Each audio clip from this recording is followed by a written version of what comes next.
Police అంటే గౌరవం, భయం, బాధ్యత అని ప్రజల్లో నమ్మకం కలిగినప్పుడే కానిస్టేబుల్ ఉద్యోగానికి భరోసా ఉంటుందని రాష్ట్ర హోంశాఖ మంత్రి వంగలపూడి అనిత అన్నారు. శిక్షణా కాలంలో అన్ని అంశాల్లో నైపుణ్యత సాధించి సమాజంలో శాంతి భద్రతలు కాపాడటానికి బాధ్యతాయుతంగా పనిచేయాలన్నారు. ఒంగోలులోని పోలీస్ శిక్షణా కళాశాల మైదానంలో కానిస్టేబుల్గా ఎంపికైన వారికి శిక్షణా కార్యక్రమాన్ని మంత్రి అనిత ప్రారంభించారు. రాష్ట్రంలో 6,100 మంది కానిస్టేబుల్ ఎంపిక కాగా అందులో ప్రకాశం జిల్లాలో 498 మంది మహిళలు, 200 మంది పురుష కానిస్టేబుళ్లకు శిక్షణ ఇవ్వటం జరుగుతుందని తెలిపారు. కానిస్టేబుళ్ల ఎంపికలో ఎక్కువ మంది మహిళలు ఉన్నారని, వారు శిక్షణలో రాటుదేలి విధి నిర్వహణలో మంచి పేరు తెచ్చుకోవాలన్నారు. రాష్ట్రంలో ఆర్థిక ఇబ్బందులు ఉన్నప్పటికీ గతంలో ఇస్తున్న స్టైఫండ్ సరిపోదని భావించి 12,000కు పెంచిన ఘనత కూటమి ప్రభుత్వానిదన్నారు. 30 సంవత్సరాలు ఉండే పోలీస్ సర్వీసులో ఫిర్యాదుదారుల పట్ల గౌరవం, నేర నియంత్రణ, సత్ప్రవర్తనతో మెలగాలని ఆకాంక్షించారు. కఠోర శ్రమ, దీక్ష, పట్టుదలతో శిక్షణ పూర్తి చేసుకుని సాంకేతికతను అందిపుచ్చుకుంటూ విశ్వాసంతో కానిస్టేబుల్ విధులు నిర్వహించాలని రాష్ట్ర సాంఘిక సంక్షేమ శాఖ మంత్రి డోలాశ్రీ బాలవీరాంజనేయ స్వామి అన్నారు. కేసుల విచారణలో సీనియర్ల వద్దకు వెళ్లటం కాకుండా స్వశక్తితో అన్ని అంశాలను క్షుణ్ణంగా తెలుసుకుని తద్వారా వృత్తిలో రాణించాలని కోరారు. కానిస్టేబుల్ శిక్షణార్థులకు ఐపీఎస్ అధికారి సరిత స్ఫూర్తివంతంగా దిశానిర్దేశం చేశారు. Ongole MP Magunta Srinivasulu Reddy, collector Rajababu, SP Harshavardhan Raju, PTC principal Radhika, mayor Gangada Sujatha, police అధికారులు పాల్గొన్నారు.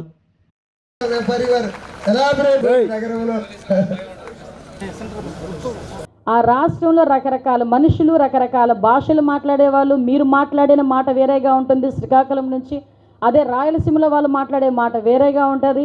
ఇలాంటి వాళ్ళందరినీ కలిపి ఎక్కడా కూడా ఒక చిన్న ఇబ్బంది ఆడపిల్లలకి కానీ ఎక్కడ కూడా జరగకుండా మొత్తం సీసీటీవీ కెమెరాస్, ప్రతి రూమ్కి కూడా ఒక వార్డ్, ఎక్కడ కూడా ఫుడ్కి కూడా ఒక స్పెషల్ డైటీషియన్ ఏర్పాటు చేశారు. ఇన్ ద ఫస్ట్ టైం ట్రైనింగ్స్లో ఫస్ట్ టైం ఒక డైటీషియన్ని కూడా ఏర్పాటు చేసి మీకు ఏ డైట్ ఎలా ఇవ్వాలి అని చెప్పి ఒక ట్రైన్ చేసి ఈరోజు డైటీషియన్ కూడా ఏర్పాటు చేసి 9 నెలల ట్రైనింగ్.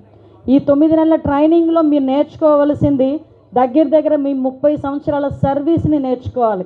ఎలా ఇన్వెస్టిగేషన్ చేయాలి, ఎలా ఛార్జ్ షీట్స్ ఓపెన్ చేయాలి, ఎలా సిడిఆర్ ఫైల్స్ రెడీ చేయాలి, వీటన్నిటితో పాటు ఫోరెన్సిక్కి సంబంధించి ఇప్పుడు అన్నిటికన్నా పెద్ద టాస్క్ సైబర్ సెక్యూరిటీ. వీటితో పాటు ఇప్పుడున్న సిచ్యువేషన్లో నార్కోటిక్స్, వీటన్నిటినీ కూడా ఎలాగ మనం డిటెక్ట్ చేయాలి. చాలామంది ఏమనుకుంటారంటే మనం అందరం కష్టపడతాం కానీ పెద్దోళ్ళు అంటే ఆఫీసర్లు వెళ్ళి అవార్డులు తీసుకుంటారులే అని మీరు అనుకోవచ్చు. మీరు ఒక 4 సంవత్సరాలు మీరు పడ్డ కష్టాన్ని ఆలోచించుకోండి. ఈరోజు 9 నెలల మీ ట్రైనింగ్ కూడా మంచిగా జరగాలని మనస్ఫూర్తిగా మీ అందరికీ కూడా తెలియజేసుకుంటూ, ఈరోజు మీరందరూ కూడా పోలీస్ డిపార్ట్మెంట్కి వచ్చే new blood, at the same time ఈరోజు స్ట్రెంగ్త్. ఎందుకంటే సుమారుగా 20,000 మంది నాకు సిబ్బంది కొరత ఉందని నేను హోమ్ మినిస్టర్గా వచ్చినప్పుడు చెప్పినప్పుడు గౌరవ ముఖ్యమంత్రి గారు అదేవిధంగా లోకేష్ బాబు గారు ప్రత్యేకంగా దీని మీద దృష్టి పెట్టారు. యువగలంలో ప్రామిస్, ఇది ప్రామిస్ అయిన తర్వాత కూడా మేము ఒకసారి రివ్యూ చేసుకుంటే సుమారుగా 20,000 మంది స్కార్సిటీ.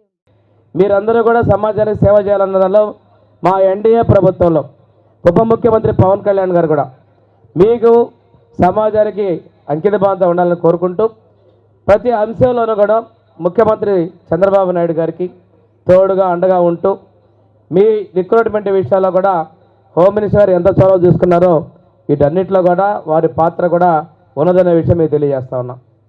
ఒకటి, మీకు ఒక నమ్మకం. మీలో చాలామంది లాఠీ పట్టుకొని 10 మందిని భయపెట్టాలని అనుకునే వాళ్ళు ఎవరైనా ఉన్నారా? ఉంటే హ్యాండ్ రైజ్ చేయండి. ఫిజికల్ ఫిట్నెస్తో పాటు and how to the acquaintance with the cutting edge technology.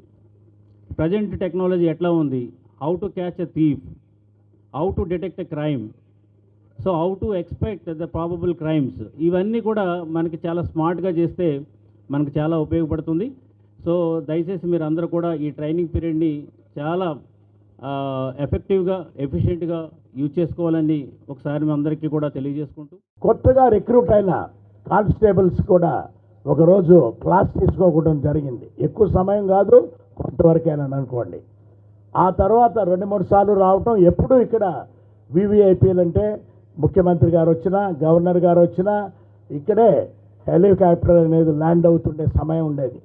ఆ తర్వాత ఏబిఎం స్కూల్కి అదే మూవ్ అయిన తర్వాత ఇక్కడ ప్రముఖులు కూడా ల్యాండ్ కావటం అనేది కూడా తగ్గిపోయింది. సో డిటీసీని కూడా మీకు సరైన శిక్షణ ఇచ్చే విధంగా దాంట్లో ఉన్నటువంటి మౌలిక వసతులన్నీ కూడా ఏర్పాటు చేయడం జరిగింది. మీరందరికీ ముందుగా పోలీస్ యాక్ట్లోకి రిక్రూట్ అయినందుకు నా నుంచి హార్దిక శుభాకాంక్షలు తెలియజేస్తున్నాను. Congratulations to all of you. And police ఆరోగ్యమే మహాభాగ్యం అంటారు, కానీ ఆరోగ్యాన్ని నమ్మకంగా కాపాడే స్థానం ఎక్కడ? ఇది ఒంగోలులో మీకు దగ్గరగా మన Venkataramana nursing home private limited. Caring your life 54 ఏళ్ల విశ్వాసంతో ఇది ఒక హాస్పిటల్ కాదు, ఇది ఒక విశ్వాసం. 3 తరాలుగా వేలాది కుటుంబాలను ఆరోగ్యంగా నిలిపిన ఆదరణ. మా నిపుణుల వైద్య బృందం మా దగ్గర అనుభవం కలిగిన బృందంలో అందించే సేవలు neuro surgery, general medicine, diabetes, pulmonologist, general surgery, ophthalmology, urology, orthopaedic, ENT, paediatrics, dental surgery, anaesthesiology, gynaecology, cardiology, emergency మరియు క్రిటికల్ కేర్. ఒంగోలులో ఆరోగ్యానికి ఒక కొత్త శకం ప్రారంభమవుతుంది. వెంకటరమణ ఐ హాస్పిటల్ ప్రారంభించబడింది. కంటి ఆరోగ్యానికి ప్రత్యేక పరిష్కారంగా ప్రభుత్వ ఉద్యోగులు, రిటైర్డ్ ఉద్యోగులు మరియు వారి కుటుంబ సభ్యుల కోసం ఈహెచ్ఎస్ ద్వారా వైద్యం, క్యాష్లెస్ సేవలు, Medi Assist, Star, GHPL, Aditya Birla, Bajaj Allianz మరియు ఇతర ప్రముఖ హెల్త్ స్కీమ్లు అందుబాటులో ఉన్నాయి. ఆరోగ్యశ్రీ, డాక్టర్ ఎన్టీఆర్ వైద్య సేవా నిధి అందుబాటులో ఉన్నాయి. చిరునామా ఆర్టీసీ బస్టాండ్ ఎదురుగా, Kurnool road, Ongole. Phone number 08592282623, cell number 9100679099, eye hospital number 9866484770, website www.venkatramanarsinghome.com, Facebook www.facebook.com/pkrnh. Venkataramana nursing home, 3 తరాల విశ్వాసం, నూతనతతో కూడిన సేవ. మేము కేవలం చికిత్స చేయము, మేము శ్రద్ధ వహిస్తాం, పరిరక్షిస్తాం. సేవ చేయడం మాకు ధ్యేయం.